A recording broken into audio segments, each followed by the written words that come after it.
Welcome to the Smith+Nephew digital educational module on the principles of skincare, which forms part of a series of modules you can access to develop your knowledge and understanding around wound care.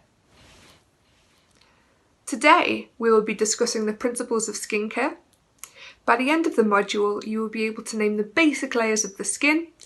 You will be able to recall the importance of the acid mantle in maintaining healthy skin. And you will be able to recognise general skincare principles. The skin is huge. It's the largest organ of the body, contributing to around 16% of our whole body weight. Which I don't know about you, but when I found that out, I found it quite surprising. With a weight of approximately 3 kilograms, which is twice as much as our brain, and with a thickness of 0.5 to 4 millimeters, which obviously is varied on age and area, it manages to cover our entire body and protect it. So it's our responsibility to take care of our skin as much as our skin takes care of us. To do this, we need to understand the structure. The skin is a complex organ with complex structure to allow for the array of functions it carries out. To simplify it, it's comprised of 2 main layers, the epidermis and the dermis, and then we have the subcutaneous layer that can be found beneath the dermis. If you think back to science lessons at school, we had the pH scale, showing how acidic or alkaline something is. Now our skin has a pH of around 4 to 6.5, which can vary on age, but essentially what this is telling you is the skin is acidic due to a combination of excretions of oil and sweat, as well as excretions from normal skin microbiota, which we refer to as the acid mantle. The acid mantle allows the body to defend itself against any invading microorganisms. If the acid mantle is disturbed and the pH is altered, which can be done due to excess excretion sitting on the skin, or even something simple like the body wash used, those defences are compromised and therefore so is the skin.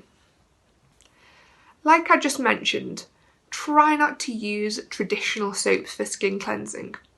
They can really affect the skin's pH. Try and use pH balanced foam cleansers and washes where possible to avoid any skin irritation, especially when it comes to vulnerable skin. We also want to avoid any excretion sitting on the skin, so it's recommended that the patients have regular skin cleansing, whether it be washing, showering or bathing, at least once a day. Not only is it good for the skin, but people always feel better after a good wash. Obviously everyone is different, so you have to take into account the patient preference. Equally, we need to think about the fact we need to wash and apply emollients where the skin is exposed. Again, frequency is dependent on our patients. A tip is to use lukewarm water without cleansing products on our face. If you've ever used soap on your face, you'll know how it dries it out. Just as you would with yourself, please look after your patient's skin. You may be busy with other issues they're facing, but if the skin is neglected, you'll only find yourself with further and potentially time-consuming issues. Time for a quiz. To check your knowledge and understanding, try and answer these quiz questions.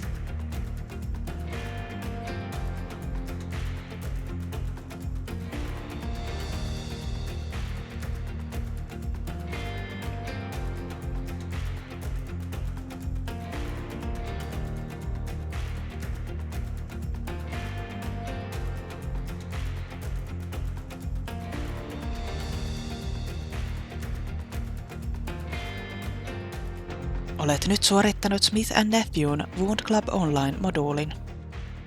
Mieti hetken ajan, miten voit hyödyntää jotakin oppimaasi päivittäisessä työssäsi. Tämän esityksen 15 minuuttia kestävä versio on saatavana linkkiä klikkaamalla. Kun olet katsonut sen, voit ladata todistuksen. Kiitos tämän päivän osallistumisestasi. Muista, että näitä moduuleita on muitakin ja ne auttavat sinua kehittämään osaamistasi.